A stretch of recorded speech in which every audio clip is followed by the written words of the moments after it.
안녕하십니까 성도 여러분. 오늘은 수요일입니다. 오늘 함께 나누실 말씀의 제목은 마지막 때의 강신술 첫 번째입니다. 우리 함께 말씀 나누기 전에 기도하겠습니다. 하늘에 계신 아버지 하나님, 오늘 저에게 강신술의 실체에 관하여 더 자세하게 알게 하시며 또 우리가 아는 만큼 마음 가운데 경계를 더하게 하셔서 시대의 마지막에 우리 하나님의 말씀 외에 그 어떤 것으로도 미혹당하지 않도록 우리의 믿음이 더 굳건하게 도와주시옵소서.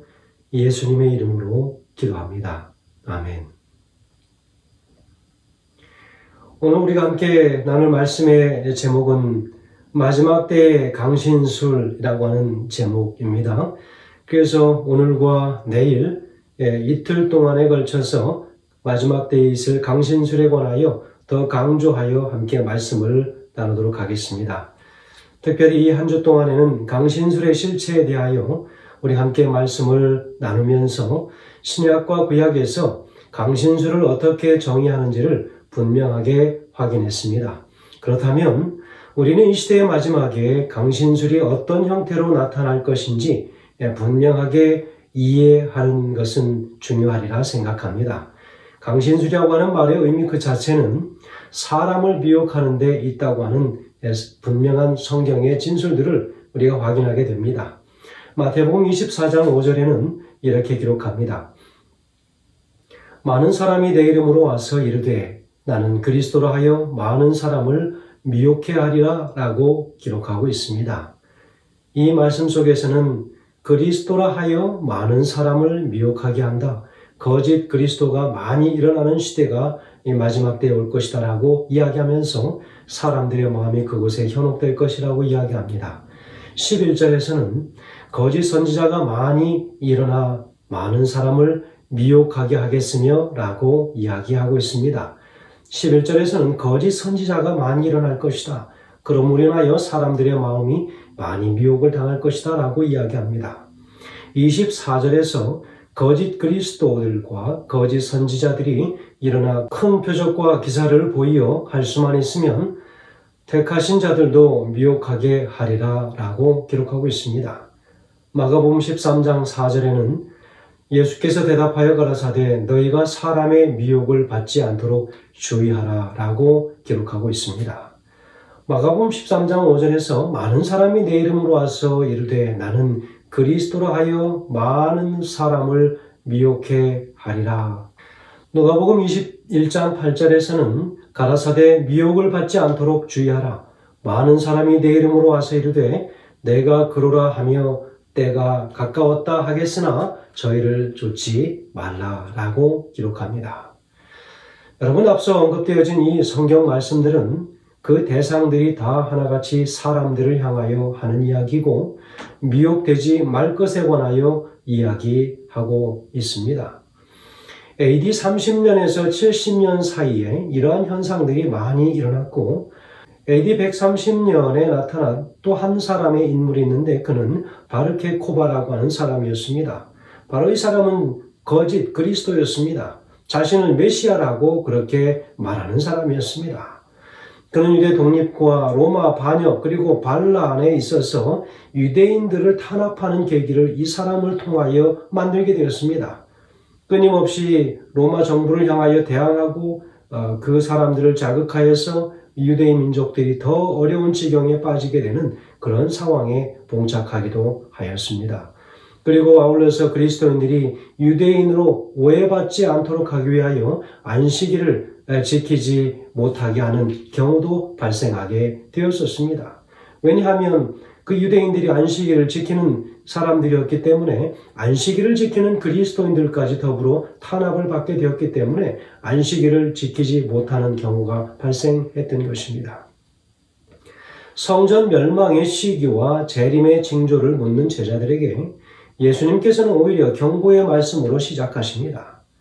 하나님께서 우리를 사랑하신다고 하는 가장 큰 증거 가운데 하나는 그분께서는 모든 사람들이 영원한 생명을 얻게 되기를 원하시고 이를 위해서 유혹에 기만당하지 않도록 경고하고 계신다는 점입니다.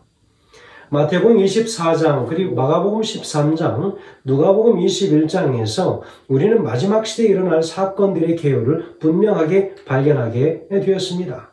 우리 주님께서는 그 사실을 당신의 제자들에게 제시하실 때 이미 예언된 두 사건을 함께 사용하셨는데 그것은 예루살렘의 멸망과 지상의 마지막 때에 발생하게 될 혼란에 관한 것이었습니다. 자, 그렇다면 사람들을 어떻게 미혹할 것인가 하는 것입니다. 시대 마지막에 사단이 하나님의 백성들을 미혹할 것인데 과연 어떻게 미혹할 것인가? 계시록 13장 10절에서는 이야기하기를 큰 이적을 행하되 심지어 사람들 앞에서 불이 하늘로부터 땅에 내려오게 하고 라고 이야기하고 있습니다. 여러분, 얼마나 큰 미혹이면 하늘로부터 땅으로 불이 내려오도록 하는 그런 이적까지도 그들이 일으킬 수 있단 말인가 하는 것입니다. 앞서 살펴본 대로 마태복음과 마가복음, 누가복음 이 세 책을 우리는 공관복음이라고 하는데 이 공관복음에서 공이 나타난 마지막 시대의 미혹은 그 대상이 다 사람들이라고 하는 사실을 우리가 주목해야 할 것입니다. 사람들의 마음을 현혹하는데 무슨 방법으로 현란하게 유혹을 하는가 하는 것입니다. 이 시대에도 우리가 알고 있지만 우리가 이 사람이 현혹되어지는 몇 가지의 특별히 사람들이 좋아하는 것들이 있지 않습니까? 특별히 현대 이 시대에는 발달된 과학으로 인하여 사람들의 마음을 현혹하는 것이 한두 가지가 아닐 것이지요.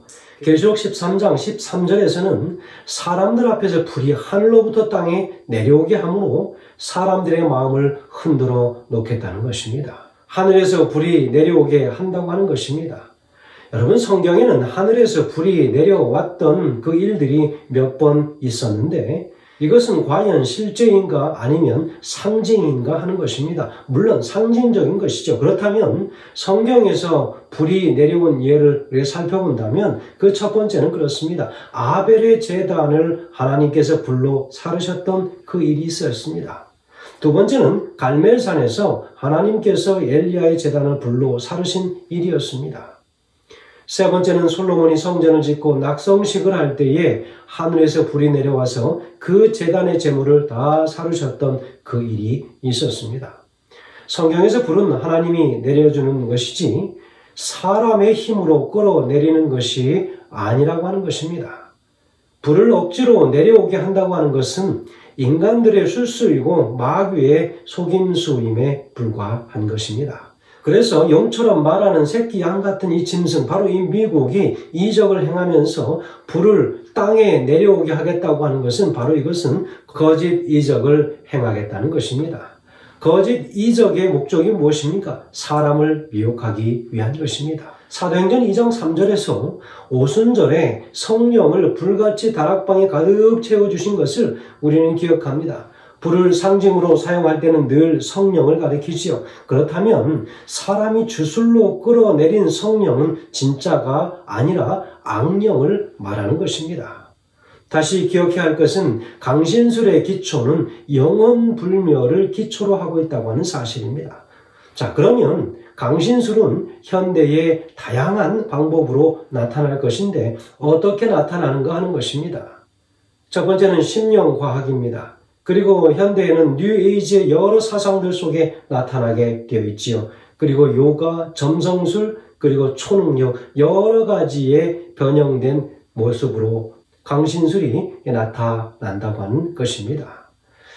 특별히 이 강신술은 인간 사회를 아주 깊숙이 파고들고 있다고 하는 것을 우리가 기억해야 합니다. 특별히 미국에서는 지금 정치가들이나 연예인 그리고 경제인 할 것 없이 사회 전반에 걸쳐서 이것에 젖어 사는 사람들이 아주 많다는 것입니다. 스트레스를 받는 많은 현대인들이 순간적인 자신들의 기분 전환을 위하여 이런 충격적인 방법들을 활용하고 있다고 하는 것입니다.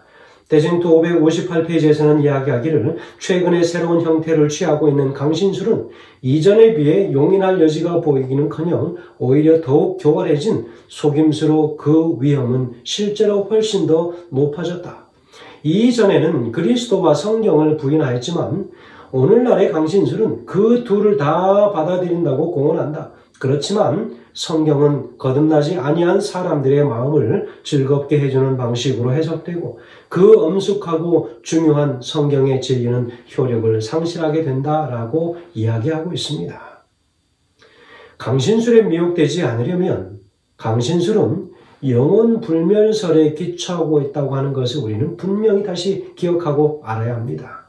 사람이 죽어도 그 영혼은 죽지 않는다고 하는 사상을 가지고 있으면 사단이 그 생각을 바탕으로 해서 사람들을 속일 수 있다고 하는 것입니다. 강신술이 대부분의 사람들을 지배하게 될 마지막 시대에 그 속임수에 빠지지 않으려면 영혼은 죽지 않는다고 하는 사상을 우리의 기억 속에서 완전히 지워버려야 하는 것입니다. 성경에서는 분명히 죽음을 잠이라고 이야기했습니다. 다시 깨어 날 것을 이야기하는 거죠. 그렇다면 영혼이 잠을 자면서 나가버리면 그 육신은 다시 깨어나지 못하게 되는 것이지요. 그러나 불행하게도 오늘날 영혼 불멸을 믿는 사람들이 점점 더 늘어가고 있는 형편입니다.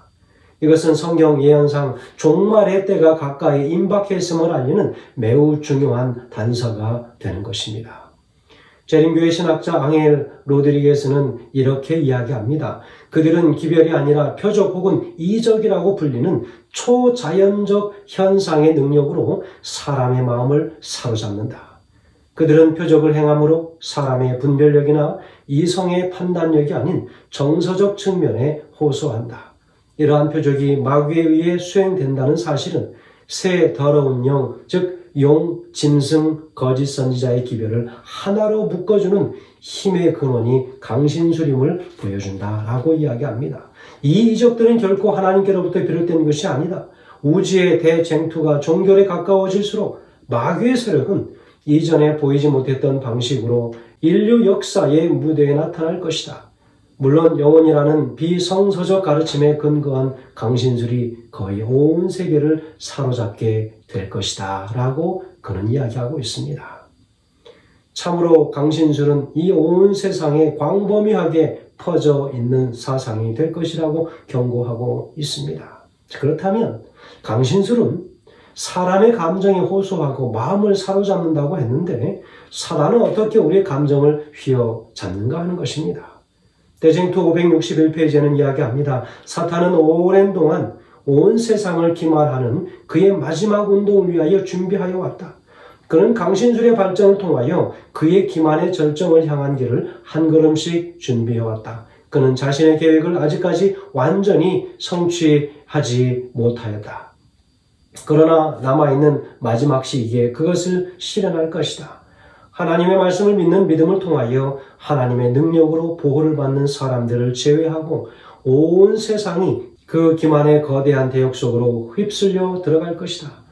사람은 이 치명적인 기만에 굳게 사로잡혀 있다가 오직 하나님의 진노가 내릴 그때야 깨어날 것이다. 성도 여러분, 하나님의 말씀을 믿는 믿음을 통하여만 하나님의 능력으로 보호를 받는 사람들을 제외하고는 모든 사람이 강신술의 기만에 다 빠져들어갈 것이다 라고 그렇게 이야기하고 있습니다.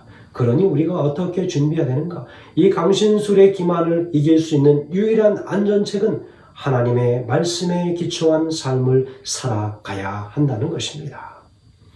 우리의 유일한 안전책은 예수님과 그분의 말씀에 있음을 분명히 알아야 합니다. 사람이 죽음의 상태를 바르게 깨닫지 못하고 있으면 언제든지 강신술에 자신들이 열려 있음을 또 우리가 알아야 합니다.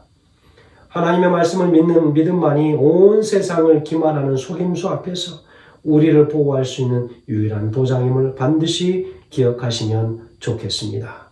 성도 여러분, 이 시대의 마지막에 살아간 하나님의 백성들, 모든 백성들이 결코 변함없이 흔들림 없는 하나님의 말씀의 반석 위에 우리의 모든 인생의 신앙의 기초를 쌓아 올린다면 결코 그 어떠한 유혹도 그 미혹도 우리를 흔들지 못하게 될 것임을 다시 한번 기억하시게 되길 간절히 바라면서 말씀을 줄이겠습니다.